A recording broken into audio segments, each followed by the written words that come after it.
Africa. Georgia Carpenter-Smith joins us for that. Georgia, starting in Tunisia. Mark. Well, yes, that's where 3 European women, 2 French and 1 German have been handed down 4-month sentences by the court for having staged a topless protest outside of the courthouse last month. Now, they're all from the Ukrainian feminist movement Femen, and they've been calling for the release of a Tunisian member of the group. Now, Francis says they regret the severity of the court's decision. Femen's leader in Paris remains defiant. She says the group will continue protests in Tunisia. Michel Benoit Lavelle is in Tunis for France 24. He tells us more about today's conviction. For one thing, the girls were accused of attacking public morals, and among the slogans which the girls said, there was one including an obscene word, but which was, literally an attack on your morals. So it was somewhat dubious, the idea that they could simply be found innocent of having attacked morals here in Tunisia, given the interpretation of that law, the precedent for that law here in Tunisia. Still somewhat of a surprise that they would be condemned to 4 months of prison. It's something that their lawyers have already said that they're trying to appeal, and they've denounced as disproportionate. So, clearly something that came as somewhat of a surprise, and, that may put somewhat of a strain on Tunisia's relationships with foreign countries, and in particular, of course, France and Germany. Michel Benoit Lavelle there. Paris saying it regrets very much the severity of that sentence, and clearly this is something that will have repercussions. Let's move on now to the reappearance of Algeria's President Abdelaziz Bouteflika. Yeah, now he's been out of the public eye since he was rushed to hospital here in France in April when he suffered a mini stroke. Now that gave rise to a lot of speculation as to whether his health might force him out of political life. Well, the first images of a rather frail-looking Bouteflika have been published today. They're of a meeting at his hospital in Paris yesterday with his Prime Minister and Army Chief. The government's been downplaying speculation that the 76-year-old may have to pull out of politics and says that the images prove that he's doing well and has been handing out presidential instructions as he convalesces. Well, staying with the health of political figures, we cross to South Africa, where concerns have continued to mount over Nelson Mandela. Today is exactly, 49 years on since he and 7 other anti-apartheid activists were convicted to life imprisonment. Instead of responding to charges, Mandela pronounced that he was ready to die for his cause in an electrifying speech. He spent 27 years behind bars before walking free in 1990 and becoming the country's first black president. While the 94-year-old today is still in hospital, it's the 4th day he's there, but he is reportedly in a serious but stable condition as he's being treated for a lung condition. Well wishers from around the world are hoping the icon has a speedy recovery. Mandela is the pride of Africa. He's our icon.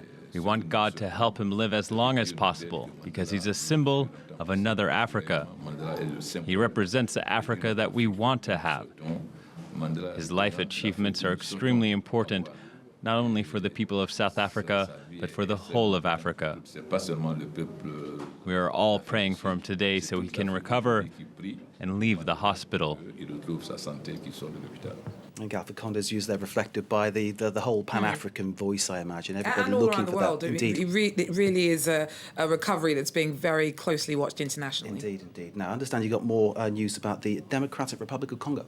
Yeah, now the head of the UN's peacekeeping mission there has made it pretty clear that troops will be taking a hard line against M23 rebels who've really been terrorizing communities in the east of the country. What's interesting is that part of the UN operation heading out there has actually been given the green light to take the offensive against militia. The new intervention brigade arrived discreetly. 3,000 men who will join the 6,000 peacekeepers already present in the region. The Congolese have nicknamed it the Rambo Brigade. It will have the right to neutralize and disarm rebels and will be fully operational before mid-July. Some soldiers are already on patrol as different nationalities have to get used to working together. The brigade will see Tanzanians, South Africans and Malawians work alongside Indians, Jordanians and Uruguayans in a country which speaks French, Swahili and Kinyarwanda. Le langage militaire, je pense qu'il est le même. The military speaks the same language everywhere. Combat techniques don't change much, so the language isn't important. Remember, the men on the ground obey orders. What matters most is that those in the Joint Staff Command can speak the same language. Then there can be harmony. Qu'il puisse y avoir une certaine harmonie. For the colonel, what matters is the brigade's robust mandate to rid the region of all armed groups. Rather than just keeping the peace, the task is to enforce it. This includes surveillance drones to back up reconnaissance flights. The Congolese authorities say they should also be allowed to play a role in the operation. We need to put a special unit at the disposal of the brigade. It will allow us to have a hand in the peace mission too, because I can't see the Tanzanians, the Malawians and the South Africans come here to die alone, while we, the Congolese, stand by and watch. While the intervention brigade goes on the offensive, the other troops will secure the town of Goma. The UN vows that the city will never again fall into rebel hands. Okay, in a look at other news, negotiations between the Malian government and Tuareg MNLA rebels continued Wednesday, but they were transferred from Ouagadougou to Bamako. Burkina Faso's foreign minister has been mediating and is pushing for President Diokonda Traoré to agree to a final deal. Well, according to France 24 sources, talks have been held up over three main points. Bamako's insistence that Tuareg fighters be confined to barracks and disarm before elections next month. Meanwhile, the MNLA is demanding amnesty for its commanders. Many have had arrest warrants issued against them. And Kenyan lawmakers have agreed to accept lower wages after having sparked public outcry by voting to overturn the Salaries Commission's plans to cut their pay. Well, MPs had wanted to keep the huge pay packages earned by the previous parliament, but civil servants have warned that the government just can't afford the bill. Activists took to the streets, accusing legislators of treating the country as a piggy bank by refusing to accept cutbacks. Well, members will now get around $75,000 a year rather than $120,000. Kenyans' annual income is around just $1,800. Okay, well, France 24 has been out to meet some of the Moroccans who fought for France, but are still hoping for financial support from Paris in recognition of this. 2 years after a promise that France would be more forthcoming with aid and pensions, many veterans are still waiting. Honour mixed with protocol.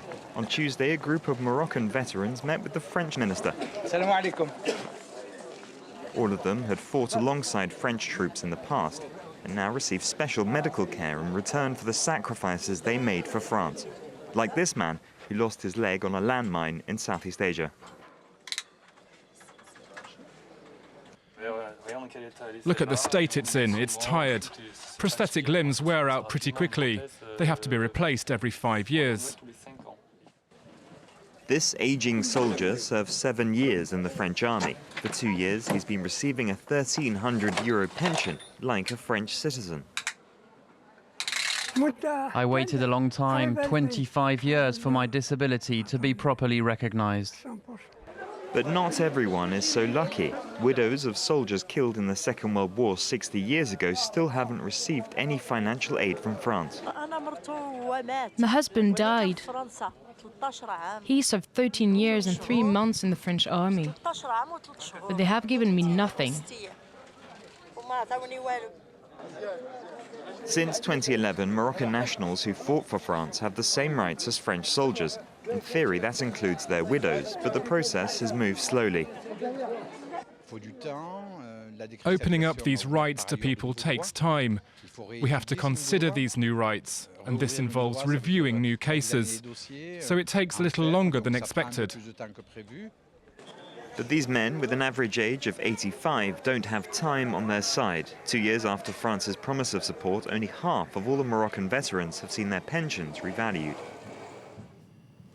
They really need to speed that up, don't they? Hey, the veterans need their help. Well, I'm certainly sure that the veterans would agree with you on that point. Anyway, that's it for me tonight, but Georgia, I will be back tomorrow with more. Thank you very much indeed, Georgia Thanks a lot, Callis-Smith with the news from Africa. Stay with us here on Live in Paris. We have sport coming up next and Focus, but of course, all the world news.